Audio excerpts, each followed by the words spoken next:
of the day, my dear aspirants. Malli mee munduku vachesanu. So once again I am here to give you Shyam's English Lexis. So మనకి తెలుసు కదా lexis అంటే vocabulary. ఇది ఎందుకు ఇన్నిసార్లు చెప్తున్నారు madam అంటే మీకు బాగా రిజిస్టర్ అవ్వడానికి. So today again I'm with the Hindu and the times news paper presenting before you. So the very first word. So ఈ వర్డ్ వచ్చి మనకి హిందూ న్యూస్ పేపర్లో చూడండి. First one is delegation. Delegation అంటే ఏంటి? ప్రతినిధి బృందం, ప్రతినిధుల సమూహం. ఓకేనా?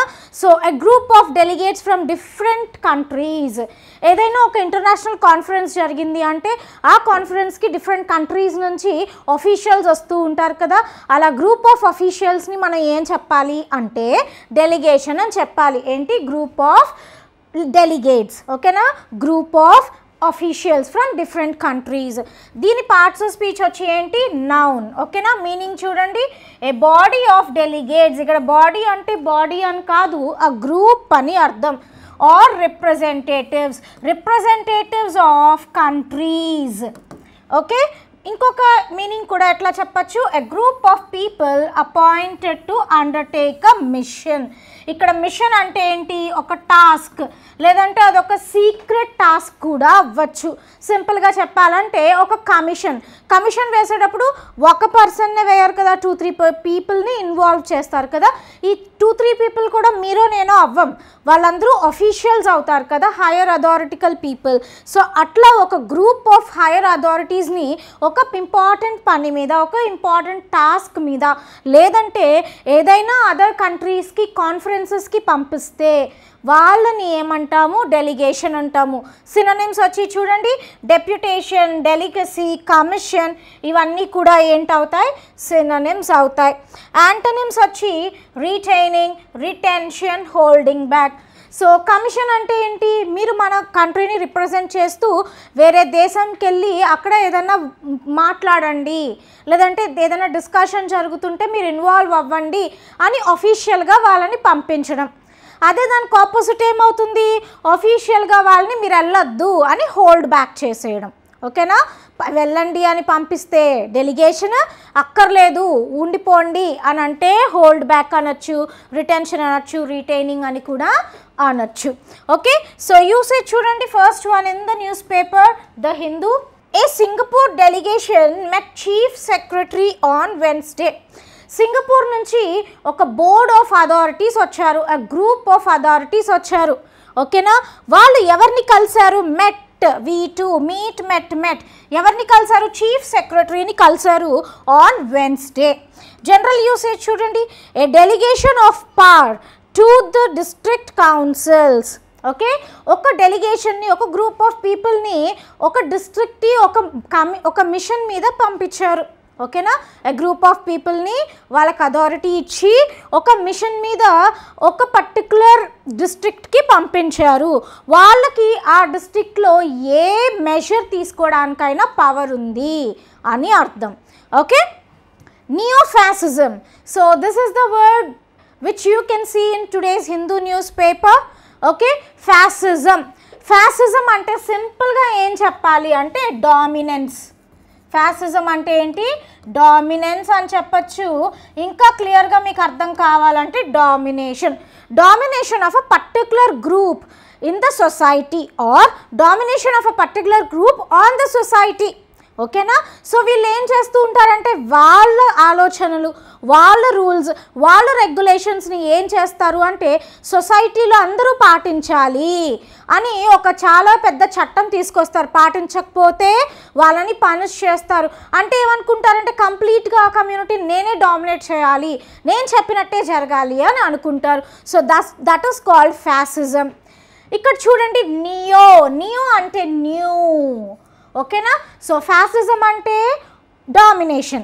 అయితే ఈ ఫ్యాసిజం ఎలాంటిది అంటే కొత్త కొత్తగా చేస్తున్న డామినేషన్. అంటే ఏవైతే రూల్స్ అండ్ రెగ్యులేషన్స్ పాత వాళ్ళు మనకి పెట్టారో, పాత వాళ్ళు మనల్ని డామినేట్ చేస్తూ ఏదైతే మన చేత రూల్స్ అండ్ రెగ్యులేషన్స్ని పాటింప చేస్తున్నారో వాటిని కొంచెం చేంజ్ చేసి ఇంకొంచెం కొత్తగా తీసుకొస్తున్నారు రూల్స్ అని అర్థం. దేనికోసం? సొసైటీని డామినేట్ చేయడానికి. ఓకేనా? సో కొత్తగా రూల్స్ తీసుకొచ్చి వాటితో మనల్ని కనుక డామినేట్ చేస్తే దాన్ని నియో ఫ్యాసిజం అంటారు. ఓకేనా? సో తెలుగులో చూడండి, నియో అంటే నవ ఫాసిజం, ఆధునిక ఫాసిజం, అధికారవాదం. పార్ట్స్ ఆఫ్ స్పీచ్కి వచ్చి this neo fascism is a noun. దాని మీనింగ్ చూడండి. యాక్చువల్లీ ఈ ఫ్యాసిజం అనేది ఒక ఇటాలియన్ మూవ్మెంట్ అన్నమాట, ఇటాలియన్ పొలిటికల్ మూవ్మెంట్. మనకి ఇక్కడ ఎలా క్విట్ ఇండియా మూవ్మెంట్ జరిగిందో అలానే ఇటలీలో ఒక పొలిటికల్ మూవ్మెంట్ అని జరిగింది. ఆ పొలిటికల్ మూవ్మెంట్ని జనరల్గా ఫ్యాసిజం అంటాం. అంటే అప్పటిదాకా ఉన్న మోనార్క్స్ లేదంటే అప్పటిదాకా ఉన్న వాళ్ళు ఏం చేశారు అంటే వాళ్ళని ఆ గవర్న్ చేస్తున్న వాళ్ళని తోసేసి ఒకళ్ళు మొత్తం ఆ గవర్నెన్స్ని హ్యాండ్ ఓవర్ చేసుకొని సుప్రీం పవర్గా ఎదిగి వాళ్ళు ఇంకా మొత్తం కంట్రీని డామినేట్ చేయడం స్టార్ట్ చేశారు. వాళ్ళ రూల్స్కి వ్యతిరేకంగా ఎవరైనా ఉంటే వాళ్ళని చంపేయడం ఇట్లా చేస్తూ ఉంటారు. సో ఆ person handed over the domination. ఓకేనా? ఇంకా అక్కడి నుంచి రూల్ చేయడం స్టార్ట్ చేశారు.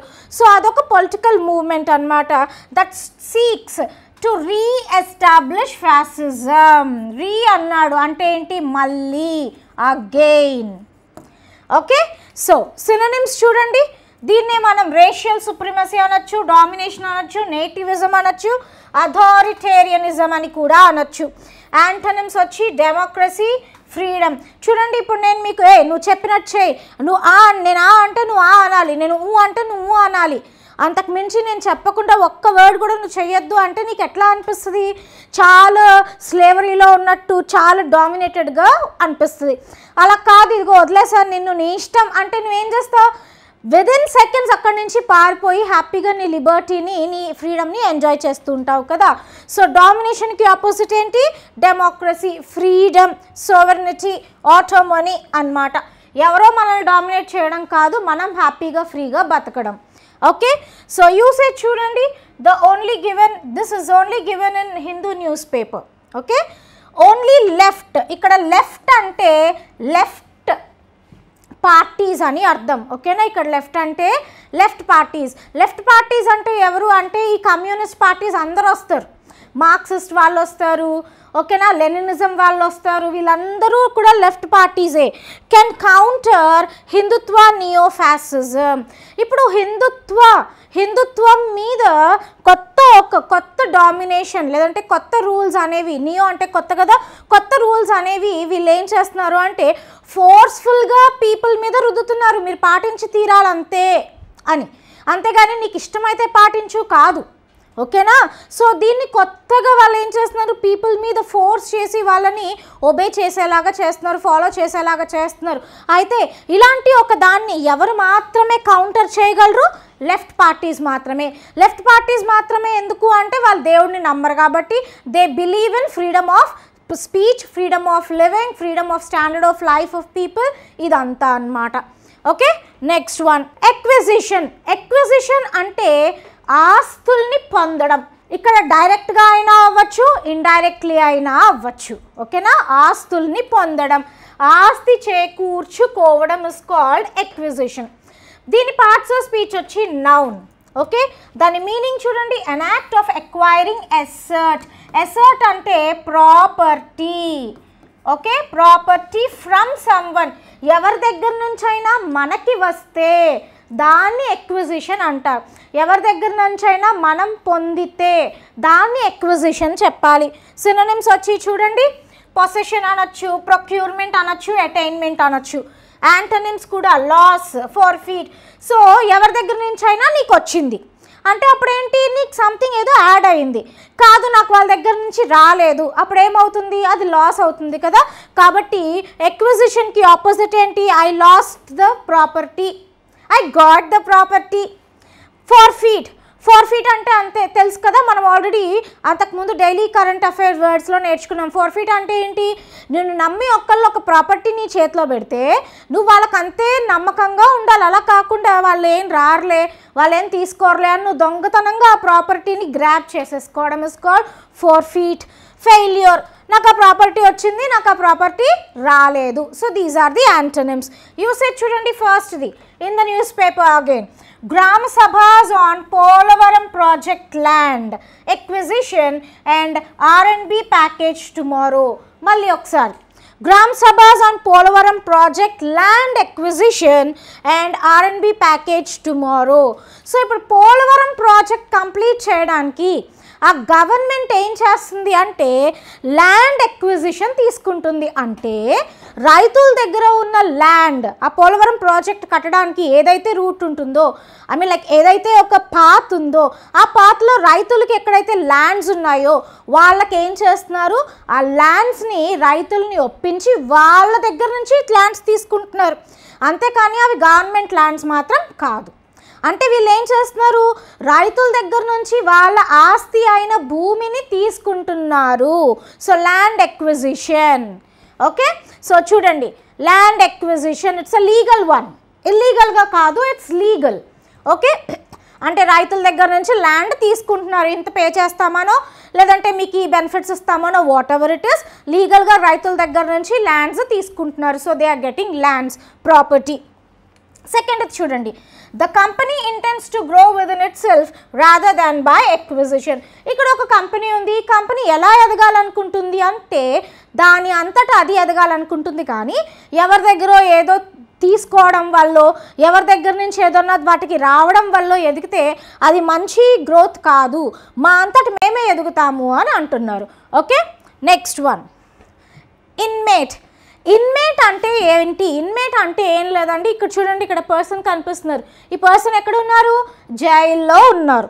సో జైల్లో ఉన్న లేదంటే హాస్పిటల్లో జనరల్గా మెంటల్ ఇల్నెస్ ఉన్న వాళ్ళని బయటికి వదలరు కదా. సో జైల్లో ఉన్న మనుషులు లేదా మెంటల్ ఇల్నెస్ ఉన్న వాళ్ళని మెంటల్ కేర్ హాస్పిటల్స్లో పెడుతూ ఉంటారు. అట్లాంటి వాళ్ళని ఇన్మేట్స్ అంటారు. చూడండి, ఖైదీ, నిర్బంధితుడు, జైలు లేదా ఆసుపత్రిలో ఉంచబడిన వ్యక్తి. ఓకే, దీని పార్ట్స్ ఆఫ్ స్పీచ్ ఏంటి, ఇట్స్ ఎ నౌన్. మీనింగ్ చూడండి, a person who is restricted అంటే he is not free. Not free, restrict చేయడం అంటే ఏంటి మనకు తెలుసు బాగా, నీ లిమిట్ ఇంతే అని వాళ్ళని బౌండరీ గీసి అందులో పెట్టడం ఇస్ కాల్డ్ రెస్ట్రిక్షన్ కదా. సో ఏ మనిషి అయితే రెస్ట్రిక్ట్ అయ్యి ఉన్నారో లేదా కన్ఫైన్డ్, కన్ఫైన్డ్ అంటే కూడా నాట్ ఫ్రీ. టు ప్రిజన్, ఎక్కడి వరకు మాత్రమే అతని రెస్ట్రిక్షన్, ప్రిజన్కి మాత్రమే లేదా ఒక హాస్పిటల్కి మాత్రమే. Okay, why is this word in the news? ఇప్పుడు ఈ వర్డ్ న్యూస్లో ఎందుకు ఉంది? Before knowing why this word is in the news, దాని సినోనిమ్స్ చూడండి. ఇన్మేట్కి సినోనిమ్స్ ప్రిజనర్ అనొచ్చు, పేషెంట్ అనొచ్చు, ఎందుకంటే హాస్పిటల్ కూడా కాంటెక్స్ట్లో ఉంది. కన్వేల్సెంట్ అనొచ్చు, కన్విక్ట్ అనొచ్చు. దాని యాంటోనిమ్స్ చూడండి, జైలుకి ఎవరు సుపీరియర్గా ఉంటారు, వార్డెన్ కదా. సో జైలు లోపల వీళ్ళు ఉంటారు, జైలు బయట వార్డెన్స్ ఉంటారు. జైలు లోపల వీళ్ళు ఉంటారు, జైలు బయట జైలర్స్ ఉంటారు. ఓకే, సో వాళ్ళు యాంటోనిమ్స్ అవుతారు. యూసేజ్ చూడండి, the first one, why is it in the newspaper? Inmate orchestrates murder from prison using WhatsApp. ఇక్కడ ఇన్మేట్ అంటే ఎవరు, ప్రిజనర్. ఒక ప్రిజనర్ అంట ఫ్రమ్ ప్రిజన్, జైల్ నుంచి ఆర్కెస్ట్రేట్స్ మర్డర్, మర్డర్ని జైలు నుంచి ప్లాన్ చేశాడంట. జైల్లో ఉంటూ ఒక మర్డర్ని ప్లాన్ చేసి ఆ మర్డర్ని కోఆర్డినేట్ చేశాడంట. అంటే ఆ మర్డర్ అయ్యేలాగా ఇతను జైలు నుంచే అన్ని పనులు చేసుకున్నాడంట. దేని ద్వారా? By using WhatsApp. మనం వాట్సాప్లో హాయిరా అంటే హాయిరా అనడానికి వాడతాం, వీళ్ళు మర్డర్లే చేస్తున్నారు from jail. The second one, general usage, the inmates were living in terrible conditions. ఇక్కడ మనం జనరల్గా జైల్లో ఉన్న మనుషుల్ని చూస్తున్నాం. అంటే like when you go with Tihar jail, Andaman jail, ఇదివరకు వాళ్ళని చాలా బ్రూటల్గా ట్రీట్ చేసేవారు, మనుషుల్లాగే కాదు. చాలా పెద్ద క్రైమ్స్ చేస్తే వాళ్ళని తిహార్ జైల్కి, వాళ్ళని అండమాన్ జైల్స్కి పంపించేస్తూ ఉండేవారు. అక్కడ వాళ్ళ జీవితం నరకం అంటే నరకం. Okay, so the person living in the jail is called an inmate. Next, stunning. See, before explaining what it is, ఈ రెండు సీనరీ చూస్తుంటే మీకు ఏమనిపిస్తుంది? అబ్బా సో బ్యూటిఫుల్ మేడం అనిపిస్తుంది కదా, it's very out standing madam అనిపిస్తుంది కదా. So stunning is something which is very very beautiful. Stunning అంటే చాలా చాలా బ్యూటిఫుల్గా ఉన్నది అని అర్థం. అద్భుతమైన అండ్ ఆశ్చర్యకరమైన. Okay, stunning. సో దీని పార్ట్స్ ఆఫ్ స్పీచ్ వచ్చి అడ్జెక్టివ్. మీనింగ్ చూడండి, ఎక్స్ట్రీమ్లీ ఇంప్రెసివ్, ఎక్స్ట్రీమ్లీ అట్రాక్టివ్, చాలా అట్రాక్టివ్, చాలా వండర్ఫుల్ ఇస్ కాల్డ్ స్టన్నింగ్. దీని సినోనిమ్స్ వచ్చి రిమార్కబుల్, ఎక్స్ట్రాడినరీ, ఆస్టనిషింగ్, మార్వెలస్, స్ప్లెండిడ్. ఈ వర్డ్స్ అన్నీ మనకు తెలిసినవే. యాంటనిమ్స్, ఆపోజిట్స్ వచ్చి ఆర్డినరీగా ఉంది, సోగా ఉంది, అండ్ అన్అట్రాక్టివ్గా ఉంది, నార్మల్గా ఉంది, కామన్గా ఉంది.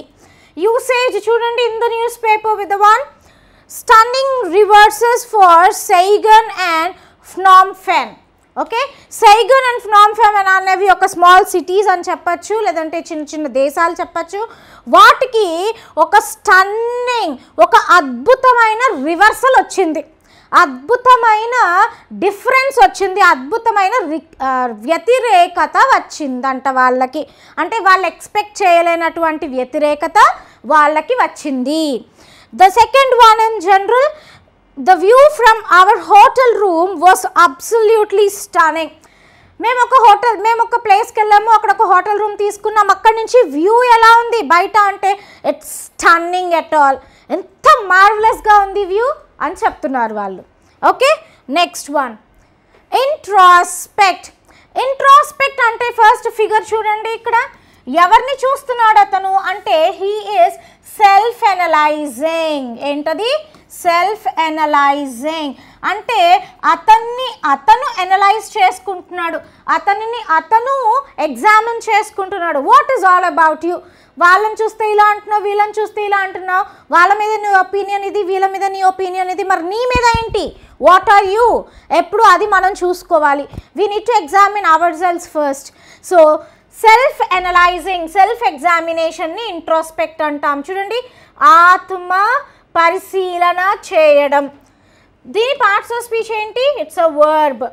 మీనింగ్ చూడండి, examine one's own thoughts and feelings. నీ థాట్స్ని, ఫీలింగ్స్ని నీ అంతటా నువ్వే ఎగ్జామిన్ చేసుకుంటే that is called introspect. Synonyms చూడండి, contemplation, reflection, scrutiny, self examination, ఇవన్నీ అవుతాయి. యాంటోనిమ్స్, ఆపోజిట్స్ ఏంటి? థాట్లెస్నెస్, నాదే ఉందిలే అనుకుంటే you cannot sleep well. In a day particularly you need to feel satisfied. నువ్వు ఒక రోజులో బతికేవు అంటే ఆ రోజులో నువ్వు ఏం మంచి పని చేసావు, నువ్వు సాటిస్ఫై అయితేనే నీ హార్ట్, నీ సోల్, నీ మైండ్ కూల్గా ఉంటుంది. కొంతమంది అట్లా ఏం లేదు, ఎన్ని పాపాలు చేసేసినా బిందాస్ పడుకుంటారు. So it should not be like that. Okay, thoughtlessness ఉండద్దు, ఫ్రివలెస్ ఉండద్దు, అంటే కేర్లెస్ ఉండద్దు. ఎప్పుడు keep observing yourself, unreflective. Okay, usage చూడండి, in the newspaper with the one CPIM. CPI అంటే ఏంటి? Communist parties of India. అందులో ఎవరు స్పెషల్గా ఏ రేస్కి చెందిన వాళ్ళు అంటే మార్క్సిజం బిలీఫ్స్కి చెందిన వాళ్ళు. సిపిఐఎం టు ఇంట్రాస్పెక్ట్ అంటే వాళ్ళని వాళ్ళు పరిశీలించుకోవాలి అంట. ఎందుకు అంటే why it is losing appeal among the masses. అంటే మాసెస్ అంటే ఇక్కడ ప్రజలలో ఎందుకు వాళ్ళు నమ్మకం కోల్పోతున్నారు అని వాళ్ళే ఏం చేసుకోవాలి? సెల్ఫ్ ఎగ్జామిన్ చేసుకోవాలి. ఎవరు? CPI, especially the Marxist groups. So this is the statement in the news paper the Hindu. Next, so the second one, generally sometimes people need to introspect about their own motives. కొన్నిసార్లు మనం కూడా ఏం చేయాలి? Introspect, self examine చేసుకుంటూ ఉండాలి. Next one conviction. Conviction అంటే నేర తీర్పు. ఓకే, నువ్వు కోర్టుకి వెళ్ళావు, ఒక ఒక ఛార్జ్, ఒక అక్యూజ్డ్గా నువ్వు కోర్టుకి వెళ్ళావు. నువ్వు చేసిన తప్పు కనుక నిరూపణ అయితే కోర్టు ఏం చేస్తుంది, నేర తీర్పు ఇస్తుంది, వర్డిక్ట్ ఇస్తుంది. ఈ వర్డిక్ట్నే కన్విక్షన్ అంటాము. అంటే నువ్వు తప్పు చేసావు అని తీర్పు ఇచ్చి నీకు ఒక పనిష్మెంట్ ఇస్తారు. ఓకే, చూడండి, కోర్టులో నువ్వు ఒకవేళ తప్పు చేసావు అని నిరూపణ అయితే నువ్వు తప్పు చేసావని చెప్పి కోర్టు తీర్పు ఇస్తుంది, నీకు పనిష్మెంట్ ఇస్తుంది. అది లైఫ్ ఇంప్రిజన్మెంటో, నువ్వు చేసిన తప్పుని బట్టి డెత్ సెంటెన్సో. సో దీని పార్ట్స్ ఆఫ్ స్పీచ్ వచ్చి ఇట్స్ అ నౌన్. మీనింగ్ చూడండి, ఎ formal declaration by a verdict of a jury. Jury అంటే ఎవరు? సో జడ్జ్ కదా. సో జడ్జ్ ఇచ్చే వర్డిక్ట్ అంటే తీర్పు. That someone is guilty of a criminal offence. Guilty అంటే ఏంటి? That you have accepted that you have done wrong. నువ్వు తప్పు చేశానని ఒప్పుకోవడం, that is called guilty of a criminal offence. ఓకేనా, నువ్వు తప్పు చేసి అది నిరూపించబడి నీకు కనుక శిక్ష వేసి ఆ శిక్షని డిక్లేర్ చేస్తే that is called conviction. Synonyms చూడండి, సెంటెన్స్. సెంటెన్స్ అంటే నేర తీర్పు. Worthy of facing a punishment. అవును, ఇతను తప్పు చేశాడు, సో ఇతనికి పనిష్మెంట్ ఇవ్వాలి అని పనిష్మెంట్ ఇస్తారు జడ్జ్. దానికి యాంటోనిమ్స్ చూడండి, ఎక్విటల్. ఎక్విటల్ అంటే నో, ఇతను ఎలాంటి తప్పు చేయలేదు అని రిలీజ్ చేసేయడం. ఇదేమో నువ్వు తప్పు చేసావని నీకు పనిష్మెంట్ ఇవ్వడం. ఎక్విటల్ అంటే నువ్వు ఎలాంటి తప్పు చేయలేదు అని నిన్ను రిలీజ్ చేసేస్తే దిస్ ఇస్ కాల్డ్ ఎక్విటల్ అనొచ్చు. ఎగ్జోనరేషన్, అబ్సల్యూషన్. So the usage in the newspaper with one. Medha Patkar's plea. Plea ante request. Medha Patkar's request against conviction dismissed by court. Medha Patkar అనే వ్యక్తికి తప్పు చేశాడు అని కోర్టు ఒక వర్డిక్ట్ ఇచ్చి ఒక శిక్ష ఇస్తే దాన్ని మళ్ళీ అపీల్ చేశాడు. నో, నేను తప్పు చేయలేదు, కోర్టు తప్పుగా చెప్పారు తీర్పు అని. సో అలాంటి ఒక కన్విక్షన్ అతను మళ్ళీ వేస్తే దాన్ని కోర్టు ఏం చేసింది, డిస్మిస్ చేసింది. నో నో నో, నువ్వు తప్పు చేసావు, ఇంకా నోరు మూసుకొని కూర్చో, బేర్ యువర్ పనిష్మెంట్ అని చెప్పి. The second one, general. Since it was her first conviction. అది ఆవిడకి, హర్ కదా, ఆమెకి ఫస్ట్ కన్విక్షన్ అవ్వడం వల్ల, అది కూడా ఎందుకంట, ఆమె ఏదో దొంగతనం చేసింది, stealing, she was given less severe sentence. ఆవిడకి తక్కువ శిక్షయే ఇచ్చారు జడ్జ్ అని చెప్తున్నారు. Okay, next one, roll back. చూడండి, ఇందులోనే ఉంది. బ్యాక్ అంటే ఏంటి? వెనక్కి. మనం జనరల్గా ఏదైనా ఇట్లా తోసామనుకో, ఒక రౌండ్ సర్క్యులర్ థింగ్ని ముందుకి ఇట్లా తోస్తే ముందుకి వెళ్తుంది, ముందుకి దొర్లుతుంది. ఓకేనా, అలా కాకుండా ముందు వెళ్ళడానికి అది ఎత్తు ఉందనుకో, అది ఏమవుతుంది, మళ్ళీ తిరిగి వెనకకి వస్తుంది. తిరిగి వెనకకి రావడం ఇస్ కాల్డ్ రోల్ బ్యాక్. తిరిగి తగ్గింపు. ఓకే, వెనకకి తగ్గింపు.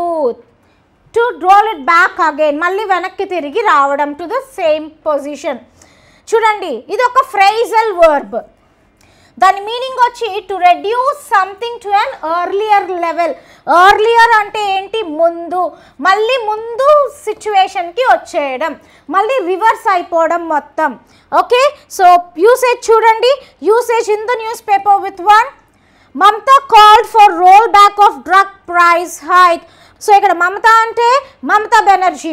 మమతా బెనర్జీ ఏం చేశారు? కాల్డ్ ఫర్ అంటే ఒకటి ఏదైనా డిక్లేర్ చేశారు. ఏం డిక్లేర్ చేశారంటే డ్రగ్ ప్రైస్ హైక్. డ్రగ్స్ ఏవైతే ఉన్నాయో వాటి ప్రైసెస్ ఏవైతే ఉన్నాయో అంటే వాటి కాస్ట్స్ అవి చాలా హైక్ అంటే చాలా ఎక్కువగా చేయబడ్డాయి. వాటిని మళ్ళీ ఎర్లియర్ ప్రైసెస్కే తీసుకొచ్చారు. డ్రగ్సే తప్పంటే మళ్ళీ వాటి ప్రైస్ని ఏం చేశారు? మళ్ళీ ఎర్లియర్గా తగ్గించేసి ముందు ఎలాంటి ప్రైస్ ఉండేదో ఆ ప్రైస్కే తెచ్చేశారు అని అర్థం. Okay, the second one in general, the government plans to roll back environmental regulations. Government ఏం ప్లాన్ చేస్తుంది అంటే ఓకే మన ఎన్వైరన్మెంట్ రెగ్యులేషన్ యాక్ట్స్ ఏవైతే ఉన్నాయో వాటిని మళ్ళీ బ్యాక్కి తీసుకొచ్చేద్దాము. ముందు ఎట్లాంటి రెగ్యులేషన్స్ ఉన్నాయో అట్లాంటి రెగ్యులేషన్స్ని ఫాలో చేద్దాము, చేంజ్ చేసినవి వద్దు అని అనుకున్నారంట. Okay, the next one, locomotives. Locomotives అంటే చూడండి రైలు ఇంజిన్. ఓకే, రైలు ఇంజిన్. దీని పార్ట్స్ ఆఫ్ స్పీచ్ వచ్చి నౌన్. మీనింగ్ చూడండి, a powered railway vehicle used for pulling trains, the engine of a train. సింపుల్గా చెప్పాలంటే ట్రైన్స్ దేని చేత పుల్ చేయబడతాయి అంటే ట్రైన్కి ముందు ఇంజన్ లేకపోతే ఆ బోగీస్ ఆ కంపార్ట్మెంట్స్ ముందుకు వెళ్తాయా? వెళ్ళవు. So engine is the head of a train or the coach. So ఈ ఇంజన్ని మనం లోకోమోటివ్ అంటాం. ఈ ఇంజనే ద ట్రైన్ని పుల్ చేస్తుంది ముందుకి కదా. సో దీని సినోనిమ్స్ చూడండి, ఇంజన్ ఇంకెట్లా చెప్పచ్చు? ట్రాక్షన్ ఇంజన్ అని చెప్పచ్చు, సెల్ఫ్ ప్రొపెల్డ్ ఇంజన్ అని కూడా చెప్పచ్చు. దీని యాంటోనిమ్స్, ఇంజన్ ఎప్పుడు ఏం చేస్తుంది? కోచ్ని లాగుతూ ఉంటుంది, అంటే ఆల్వేస్ ఇన్ మోషన్ కదా, ఎప్పుడు పరిగెడుతూ లేదంటే ఒక మూవింగ్ ఆబ్జెక్ట్ లాగా ఉంటుంది. మరి దానికి ఆపోజిట్ ఏంటి? Non moving. ఇంజన్ లేకపోతే ఆ బోగి ఆ కంపార్ట్మెంట్స్ మూవ్ అవ్వగలవా? అవ్వలేవు. సో నాన్ మూవింగ్, స్టేషనరీ, కదలకుండా ఉండడం. ఓకే, యూసేజ్ చూడండి, the first one in the newspaper, India produce చేసిందంట 1681 లోకోమోటివ్స్ ఇన్ FY25. FY25లో ఇండియా ఎన్ని లోకోమోటివ్స్ అంటే ఎన్ని ఇంజన్స్ని ప్రొడ్యూస్ చేసింది? 1681. And the second one in general, the train was pulled by an electric locomotive. Train దేని చేత పుల్ చేయబడుతుంది? ఎలక్ట్రిక్ లోకోమోటివ్ చేత. Next slump. స్లంప్ అంటే ఇక్కడ చూడండి, ఫస్ట్ ఏమవుతూ వచ్చింది? ఇక్కడ గ్రాఫ్ డిక్రీజ్ అవుతూ వచ్చింది కదా. So slump is nothing but decline or decrease. Okay, తీవ్రమైన తగ్గుదల, పడిపోవడం. ఏదైనా ఒకటి పడిపోయింది, మార్కెట్ పడిపోయింది అంటారు కదా, అది. సో దీని పార్ట్స్ ఆఫ్ స్పీచ్ వచ్చి వర్బ్. మీనింగ్ చూడండి, ఫెయిల్ ఆర్ డిక్లైన్ సబ్స్టాన్షియల్లీ అంటే ఒక్కసారిగా అలా గ్రాడ్యువల్గా తగ్గుతూ వచ్చింది, ఒకేసారి పడిపోలేదు అని అర్థం. ఓకే, సినోనిమ్స్ చూడండి, దీని సినోనిమ్స్ ఏంటి? డిక్లైన్, డిటీరియోరేట్, డీజనరేట్, ల్యాప్స్ అని చెప్పచ్చు. యాంటోనిమ్స్ ఇంప్రూవ్, రైజ్, ఇంప్రూవ్ అవ్వడం, గ్రో అవ్వడం, రైజ్ అవ్వడం కదా. సో ఇలా ఉంటే డిక్లైన్, ఇలా ఉంటే రైజ్. యూసేజ్ చూడండి, in the newspaper with one, KKR Kolkata knight riders and SRH sunrisers Hyderabad, తెలుసు కదా, IPL teams will aim to rouse themselves from a slump. అంటే వీళ్ళు ఈ పర్టికులర్ IPL ఫార్మాట్లో ప్రాపర్గా పర్ఫామ్ చేయట్లేదు, ఇప్పటిదాకా ఆడిన మ్యాచెస్ అన్నీ ఏమయ్యారు? ఓడిపోయారు. కాబట్టి వీళ్ళు ఏం చేయాలనుకుంటున్నారంట? They aim to rouse. ఇప్పుడు అన్నీ విన్ అవ్వాలి, మేం పెరగాలి, మేం టేబుల్ లిస్ట్లో ముందు ఉండాలి అని వాళ్ళు, మేము ఇంకా అన్నీ గెలవాలి అని వాళ్ళు ఎయిమ్ చేస్తున్నారంట. ఫ్రమ్ అ స్లంప్ అంటే వాళ్ళు ఇప్పటిదాకా ఎలా ఉన్నారు? తగ్గిపోయి ఉన్నారు. ఇప్పుడు వాళ్ళ ఎయిమ్ ఏంటి? మేము పెరగాలి అని. ఇక్కడ మీరు అబ్జర్వ్ చేస్తే rouse is the opposite word to slump. Observe చేశారా? స్లంప్కి ఆపోజిట్ వర్డ్ రౌజ్ ఇక్కడే ఉంది. Okay, second one, in general a slump in profits. ప్రాఫిట్స్లో ఏమైందంట? డిక్లైన్ వచ్చిందంట. Okay, next the next one, the 11th word is compliance or compliance. ఎలా అలా చెప్పచ్చు? సో దీని తెలుగు మీనింగ్ చూడండి, నియమాలను, చట్టాలను లేదా ఆదేశాలను పాటించడం. ఏవైతే రూల్స్ ఉన్నాయో, ఏవైతే లాస్ ఉన్నాయో, ఏవైతే రెగ్యులేషన్స్ ఉన్నాయో అవి మనం పాటించడం, ఒబే చేయడం, ఫాలో చేయడం. For example see this. So ఎవరి చేతిలో అయినా మనం ఉన్నామనుకో, వాళ్ళు మనల్ని ఏం చేయడానికి ట్రై చేస్తారు? కంట్రోల్ చేయడానికి ట్రై చేస్తారు కదా. నువ్వు ఇది చేయి, నువ్వు ఇది చేయొద్దు, కూర్చో, నించో, ఇట్లాంటి అన్నీ చెప్తూ ఉంటారు. సో దాన్నే కంప్లయన్స్ అంటారు. ఓకేనా? సో వాళ్ళు ఏ కమాండ్ ఇచ్చినా మనం దాన్ని ఏం చేయాలి అంటే మనం దాన్ని యాక్సెప్ట్ చేయాలి, మనం దాన్ని అగ్రీ చేయాలి, దాన్ని పాటించాలి అని అర్థం. ఓకే, సో దీని పార్ట్స్ ఆఫ్ స్పీచ్ వచ్చి ఇట్స్ అ నౌన్. మీనింగ్ చూడండి, an action of complying with a command, an action of agreeing or an action of accepting with the command. వాళ్ళు ఏం చెప్తే అది మనం యాక్సెప్ట్ చేసి అగ్రీ చేసి చేయడం. ఓకే, సో దీని సినోనిమ్స్ చూడండి, అసెంట్, కన్సెంట్, అగ్రిమెంట్ అని చెప్తారు. యాంటోనిమ్స్ చూడండి, డిఫియన్స్, రెఫ్యూజల్, నేను చేయను పా అని చెప్పడం, డిసగ్రిమెంట్. ఓకే, సో యూసేజ్ చూడండి, the first one in the news paper, High Court directs state government to enforce traffic rule compliance. So high court ఏం చెప్పిందంట స్టేట్ గవర్నమెంట్కి, మీరు ట్రాఫిక్ రూల్స్ని ఖచ్చితంగా పాటించి తీరాలంతే, పాటించకపోతే యు ఆర్ నాట్ పర్మిటెడ్ సి అని చెప్పి స్టేట్ గవర్నమెంట్కి హైకోర్టు ఏం చేసింది, ఒక డైరెక్షన్ ఇచ్చింది, లేదంటే పాటించి తీరాలి అనే ఒక ఇన్స్ట్రక్షన్ ఇచ్చింది అని అర్థం. Okay, so that statement is in the newspaper today. The second one usage చూడండి, general usage. Monitor firms to ensure compliance with the law. Firms అంటే ఇక్కడ కంపెనీస్ అని అర్థం. ఏవైతే కంపెనీస్ ఉన్నాయో ఇవి లాకి తగ్గట్టుగా ప్రవర్తించాలి, లేదా లాకి తగ్గట్టుగా వాటి రూల్స్ అండ్ రెగ్యులేషన్స్ని పెట్టుకోవాలి. అంటే they have to abide to the law, లాని ఒబే చేసి లాని అగ్రీ చేసి ఉండాలంతే. అలా కాకుండా ఇల్లీగల్ థింగ్స్ ఏమైనా చేస్తే అవుట్ ఇంకా company. Okay, so this is the general usage. So the next one, 12th one is crack down. Crack down అంటే ఏంటి చూడండి, కఠిన చర్య, కఠిన నియంత్రణ, అదుపు చేయడం, దేన్నైనా కంట్రోల్ చేయడం అని అర్థం. ఇది కూడా ఒక ఫ్రేజల్ వర్బే. ఓకే, సో దాని మీనింగ్ చూడండి, to start dealing with bad or illegal behaviour. ఏదైనా ఎవరైనా ఒక బ్యాడ్ బిహేవియర్, ఇల్లీగల్ బిహేవియర్ చూపిస్తుంటే దాన్ని డీల్ చేయడం, అంటే నువ్వు చేసేది తప్పు అని వాళ్ళని కంట్రోల్ చేయడానికి ట్రై చేయడం. దానికి ఇంకొక మీనింగ్ ఎట్లా చెప్పచ్చు, taking more forceful action to control or suppress. Control చేయడానికి, సప్రెస్ చేయడానికి ఇంకా ఎక్కువ ఫోర్స్ని మనం కనుక యూస్ చేస్తే దాన్ని కూడా క్రాక్ డౌన్ అని అంటారు. యూసేజ్ చూడండి, the first one in the newspaper, student absenteeism up since the crackdown on protest. So this is the situation in Kerala. కేరళలో ఏదైనా పొలిటికల్ ప్రొటెస్ట్ జరుగుతుంటే అయితే ఇదివరకు ఏం చేసేవారంట, స్టూడెంట్స్ కూడా వెళ్ళి ఆ ప్రొటెస్ట్లో ఇన్వాల్వ్ అయ్యేవాళ్ళంట. సో అలా వెళ్ళి ఇన్వాల్వ్ అవ్వడం వల్ల స్టూడెంట్స్ అనేవాళ్ళు స్కూల్స్కి, కాలేజెస్కి, మోస్ట్లీ కాలేజెస్కి, యూనివర్సిటీస్కి రావడం తగ్గించారు. అలా తగ్గించడం వల్ల వాళ్ళు ఏమవుతారు, జనరల్గా యాబ్సెంట్ అవుతారు కదా. సో అయితే ఇక్కడ ఒక కొత్త లాని తీసుకొచ్చారు. ఏంటి అంటే ప్రొటెస్ట్స్కి ఏ స్టూడెంట్ వెళ్ళకూడదు అని ఒక కండిషన్ పెట్టారు, ఒక కమాండ్ పెట్టారు. ఎందుకంటే that is not good for the student కదా, వాళ్ళ అకాడమిక్ ఇయర్ మొత్తం పోతుంది.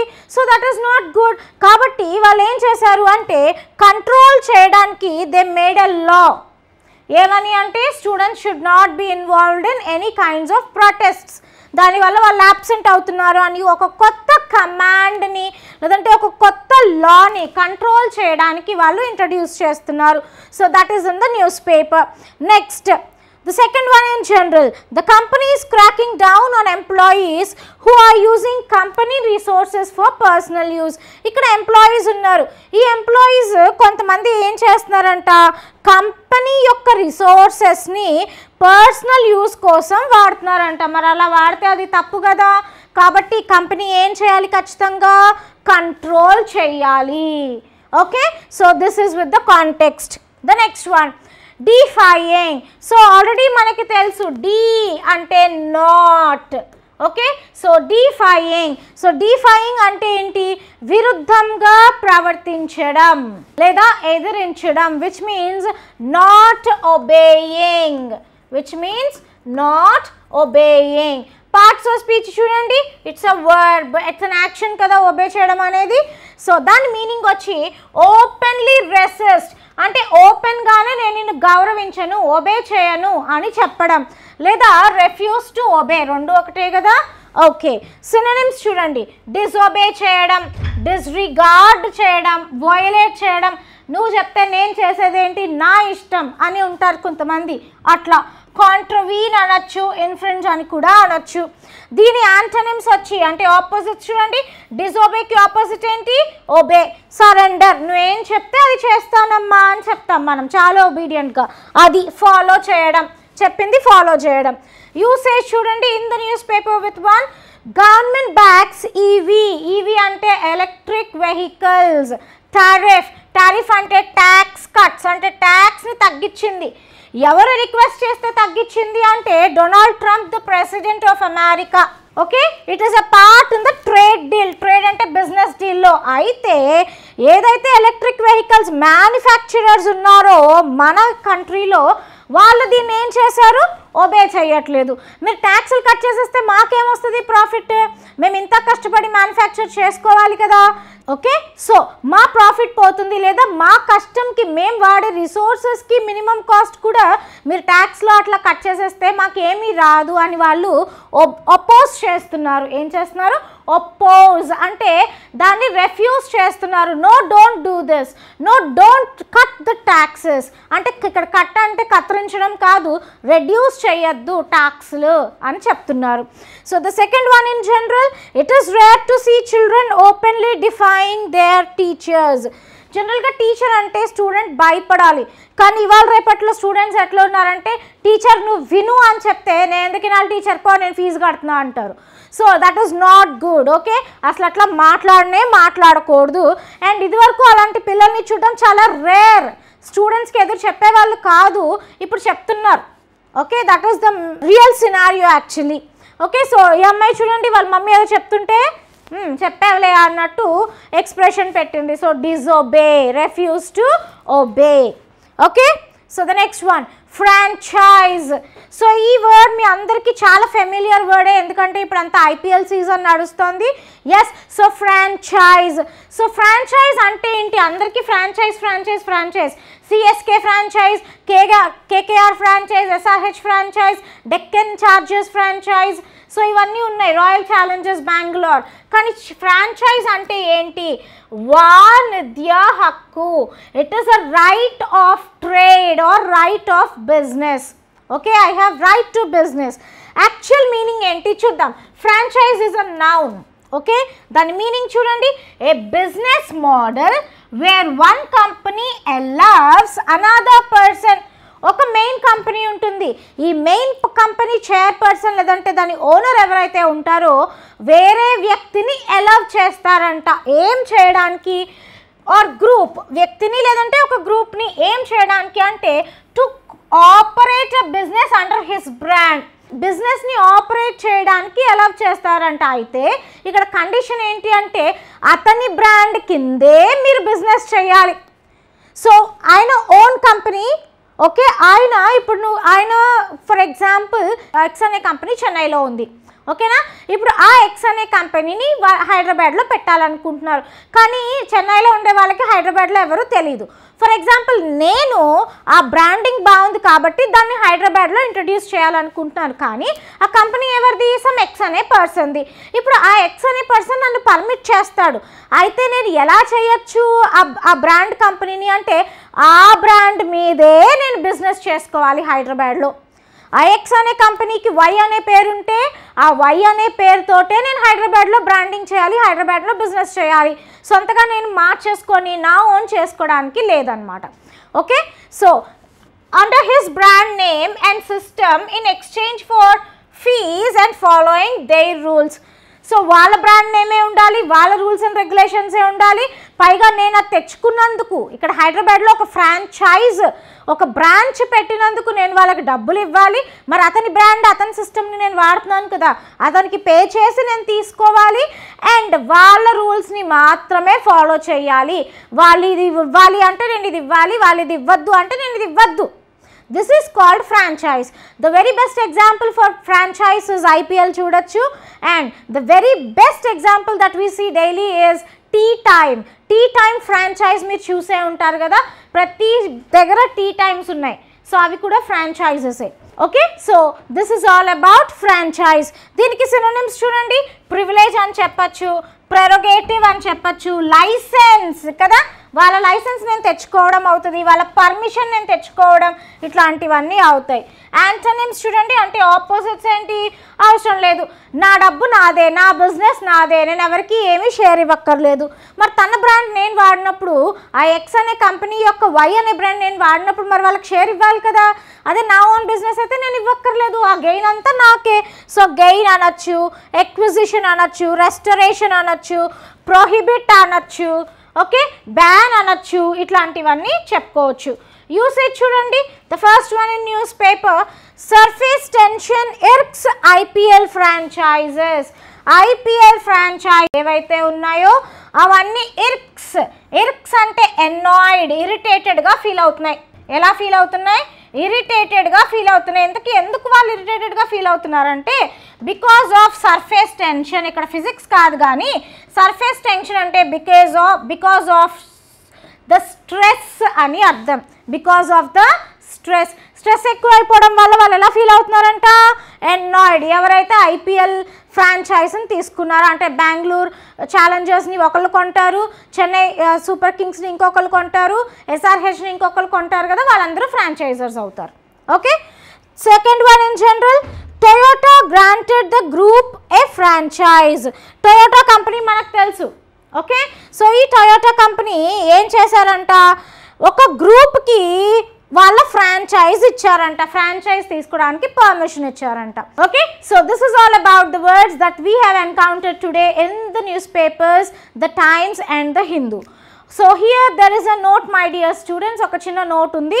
So I want everyone to keep a dot. So ఏంటి అంటే ఈ డైలీ అనాలిసిస్ మనకి మండే టు ఫ్రైడే, ఎన్ని డేస్, 5 days వస్తుంది, Monday to Friday. So every week Monday to Friday మీ ముందుకు మేము డైలీ అనాలిసిస్ వర్డ్స్తో వస్తాం. And Saturday and Sunday you will not have it. So please keep that in mind with a dot. Okay, so this is your English madam signing off and I'll meet you tomorrow. Bye.